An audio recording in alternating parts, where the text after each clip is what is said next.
surrendered the land to Parliament in return for the civil list. Now, it has changed a bit since then, but we are an actively managed £6 billion portfolio, and it is a business. And a couple of years ago, a chap came up to me in a conference and said, "You don't really think you're a business, do you? You just sit on a shed load of property." Well, maybe that's what George III did, but no, we do actively manage the business and buy and sell.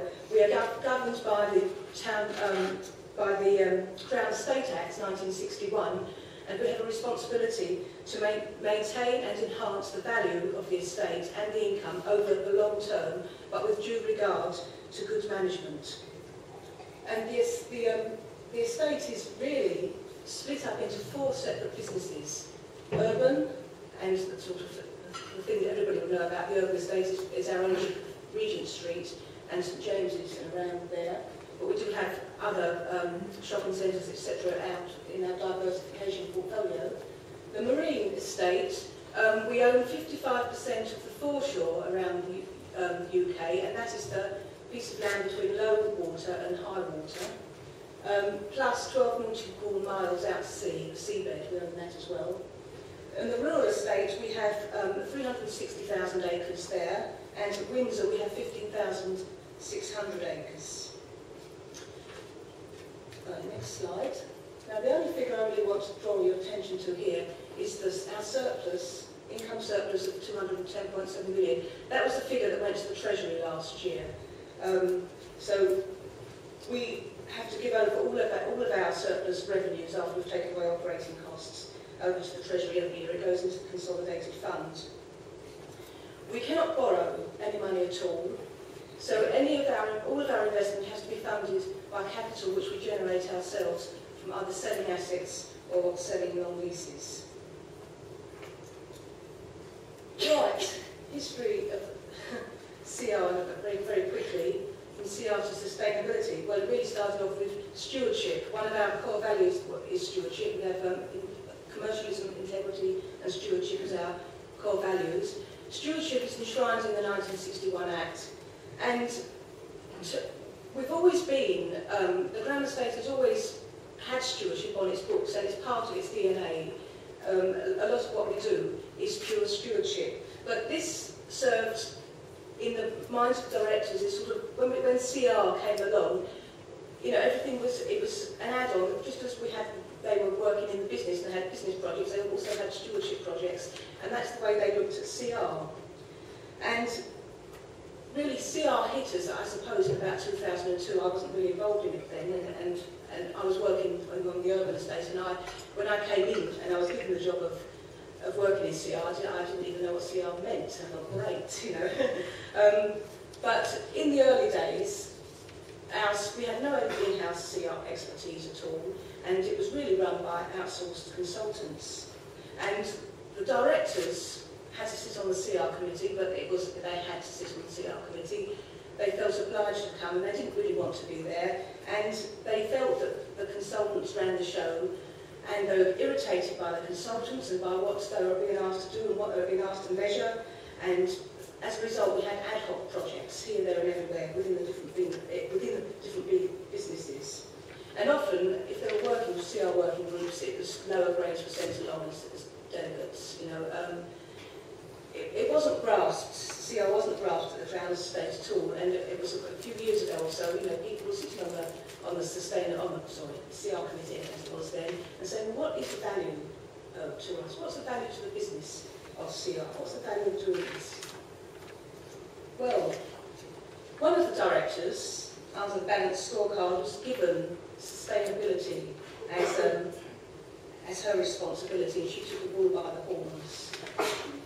And we worked into the development of the new sustainability strategy. And this board director decided, right, we don't want the CR consultants involved, we don't want the CR team involved either. We'll just get the directors together with the Doughty Centre, Cranfield School of Management, and David Grayson in particular, who was a respected figure in the sustainability field, CR field, and he came along. We had workshops with the chief executive, not all of the board directors, but some of them, including the cynic among them, and we had a few few other people from within the Crown Estate, including the Voice of the People, the chap from IS who went round and talked to everybody. So in these workshops, they happened over a period of some months, and it's very hard to get everybody together with their time commitments, etc. But they were forced to grapple with sustainability. What does sustainability mean? What does it mean for us? What are we doing already? What do we need to do more? And you could see the culture change amongst the board and the senior management, and people suddenly began to get it. And when asked in the workshops, how do we want to take sustainability forward? Do we want to stay at a sort of compliance level, a licence to operate, or do we want to be an innovator? And they all said, no, we want to be innovators in sustainability. And as part of that sort of review, they decided also we did need some in-house expertise, and that's when we appointed our first head of sustainability. And David Knight, we wanted somebody that was an advisor, could be an advisor to the directors, somebody fresh, somebody from outside, somebody who had a lot of experience in sustainability, a new broom. I'm waiting for a new vacuum cleaner still. Right, so this is what we came up with, what those workshops came up with, actually, the directors came up with, was the new sustainability strategy. So we have at the top there sort of a vision, which is, by and large the same as everybody else's, I suppose, and 4 pillars. And when I looked at these, I thought, right, well, we were doing all those things only on a different name before, but we'll see how it runs. And under working together, there we look at how we work with our own people, with our customers, with our wider stakeholders, and with our supply chain. So it's quite a big pillar. Sustaining communities, we're looking at how we're investing and supporting, investing in and supporting communities that we have contact with. And driving environmental value, we're looking at improving how we improve our performance and how we reduce our impacts, mainly in waste, water, biodiversity, and how we look at achieving better buildings. Tackling climate change and energy security. How do we reduce our carbon footprint? How do we adapt to climate change? And how do we facilitate the generation of renewable energy? Now, so that was, as I said, I thought, well, we were doing all those sort of things before, but the big difference in the sustainability strategy is that it's been implemented through champion network groups.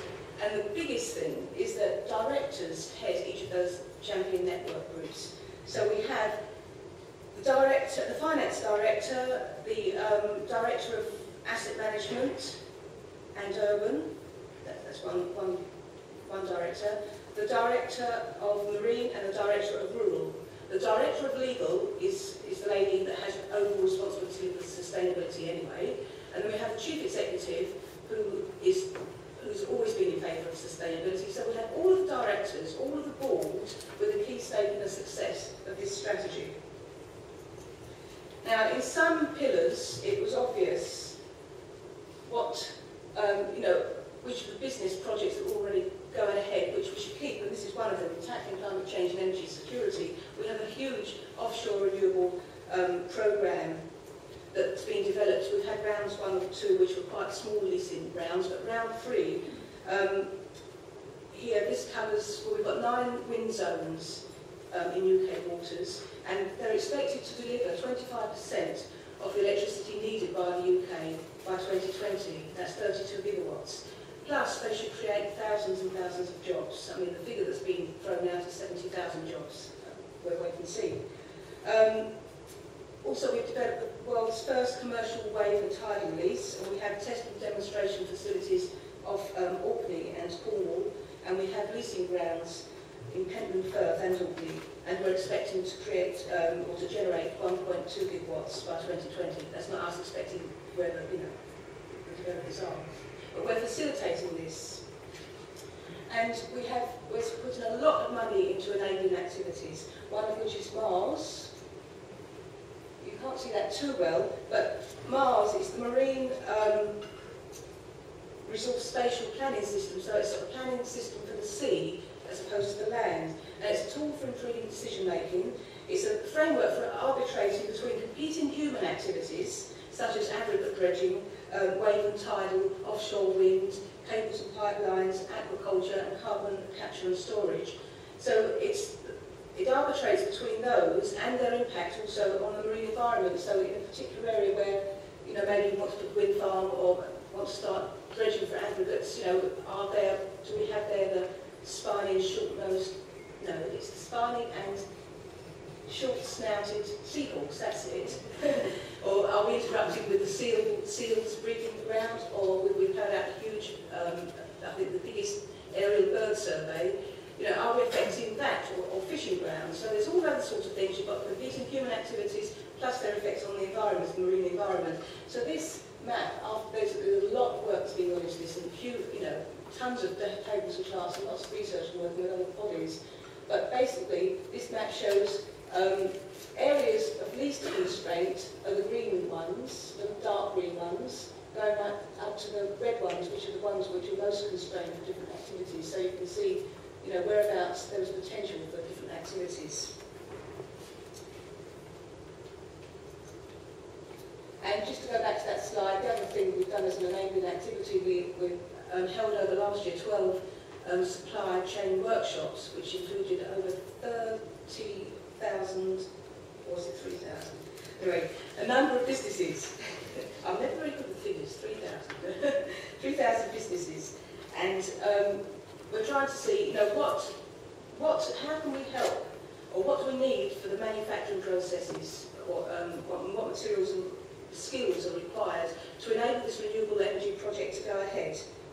And we're actually out in Europe, as well in different countries in Europe this year, trying to get people to invest in Britain, manufacturing, so that we can see that this whole project go ahead. We've even worked with the Renewable UK to develop a careers guide as well for offshore renewables. People wanted to branch out into those.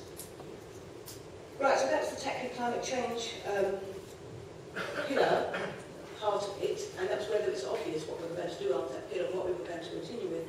For the other pillars, and we did this actually for all pillars, and we've got the Sustaining Communities example here, we did this materiality assessment, but not based on issues as it's usually done, but based on activities. And just to spin through this very quickly, down the bottom we have impact, potential benefits or impact on business returns, and up the side, level of stakeholder interest or concern, which we came to know as stakeholder delight. And basically, the top right-hand corner, we have those activities which we should definitely continue with, and which we should probably spread across the different estates. And there aren't many names there, they're numbers, because we've sort of overlaid it with the themes and the estates that are involved. But some of those activities up in that top right-hand corner are the Marine Communities Fund, where we set aside a certain amount of money, or the marine business does, every year to invest in community projects. There's the Urban Public Realm initiative as well, where they're trying to improve the vicinity of Regent Street in terms of traffic flow or pedestrianisation or restaurant areas, making it more amenable for people to work and shop there and to visit. And there's also one of those circles refers to facilities for community groups. Now then, these materiality assessments which we carried out were admittedly highly subjective, and they were complete because we had people from different businesses coming. Sorry, I've forgotten a very important fact. On the pillar, where we had the pillars, I said they were all led by directors. Underneath that, the champions are actually, in each pillar, there's one person from urban, one person from marine, one person from Windsor, one person from rural, plus somebody from the support functions, plus the CRT and David and myself. So in each pillar, you've got somebody coming from each of the estates, and so in this pillar we were saying to the person from urban, what are all the community investment activities that go on in urban? And of course, some of them knew, some of them didn't know everything, and I'm still finding out things that go on in Scotland we didn't know about. 5 minutes, okay. Right. Anyway, the result of this is one thing that was clear: we needed a community investment policy, so that everybody was working in the same direction, so we couldn't say, why on earth are we doing this? You know, what's the business return? So we've developed this community investment policy, and we're defining the communities that we're going to invest in. For now, they will change. Focus areas, We have 3 focus areas: estate access and experience, education and enterprise initiatives. So we're trying all our community investments to try and fit into those, and we have very specific criteria for investment. There must be a business case, measures of success, and there must be a clear community need. Very quickly, driving environmental value, just to show that this is also something that came out of all the champions groups. As we were looking at what we were doing, we tend to split into 2 types of things: basics here, water and waste baselines, and others carbon baseline and community investment baseline. What are we doing? You know, what are the figures? Where are we collecting? Are there meters missing? Are we collecting from, you know, have we got water detail from all our rural remote offices? We're still struggling with that. We're still, every year our scope increases as we gather more and more information. And then every group ended up with bold flagship projects as well. I won't go through these, they're quite complicated, but I can talk to you about afterwards. But on rural, we're looking at projects which traffic lights our key tenants, ones that are really acting in a very sustainable way on their farms, and trying to, very, very recently, this has grown into something where we're trying to look at the optimum production of food, but in a sustainable way. It should be a big project, and we're just starting to look at that. Sustainability and investment decisions: how do you turn sustainability measures into pounds when it comes to investing and disinvesting, and also sustainability and the marine strategy. I'll just whiz through. Working together was the last champions group that I talked about. This one gave me the most surprise. When I heard who the director was, when I looked at what they were looking at, I thought, this is not going to work. This is one that's really taken off. The director is really, really enthusiastic. Right, he's only concentrating on one. He's got biggest ones about an education initiative at the moment, which includes volunteering. And there are lots of other things to cover, but they will come in time.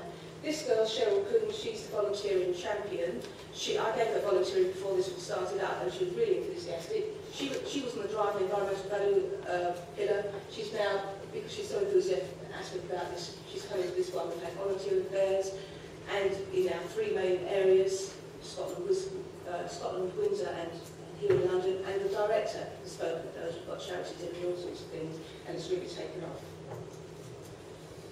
I'll whiz through that one because it doesn't say much, just to get to the last couple. The Champions Network groups, what works well, they have served to share information between businesses. You know, we really were in silos, and we're still finding things out, and some of the champions don't always know exactly what's going on in their own business, but it's working. We're breaking the silos down gradually. People from the 5th floor in rural are actually going down and speaking to people on the 4th floor in urban and saying, what do you do with your waste? You know, how do you get this recycling figures? What have you done? We harness internal knowledge and experience, but there are challenges, and the champions groups have still got a long way to go before they work properly, because, as I've said, the champions don't always understand exactly what they're doing. You know, they came to the meeting the first time, just over a year ago, faced with a pillar theme, with a pillar title and theme, what are we doing? You know, the chap from Windsor, who was barber in Windsor, you know, it took some time to get his head around it. It just wasn't his world. There are levels of seniority, of course, to some problems, because some of the champions, they're quite a low grade, have to go back into their business and try and influence people higher up, and that's been very difficult. So there we've had to get the director of the pillar to go and talk to the director of the business to maybe sort something out. Everybody's got their day job. You know, this is extra. And yes, some of the key internal influences are not represented on the groups. It would be really good if there were certain people in urban, if we could get one of those on the group, it would help. You know, things would go a lot more smooth. Anyway, but the biggest thing is director buy-in. That's been the salvation, and directors have the responsibility for they're reporting the Falkland Sustainability Committee. They're with each other, they spark off each other, there's competition, and they challenge each other.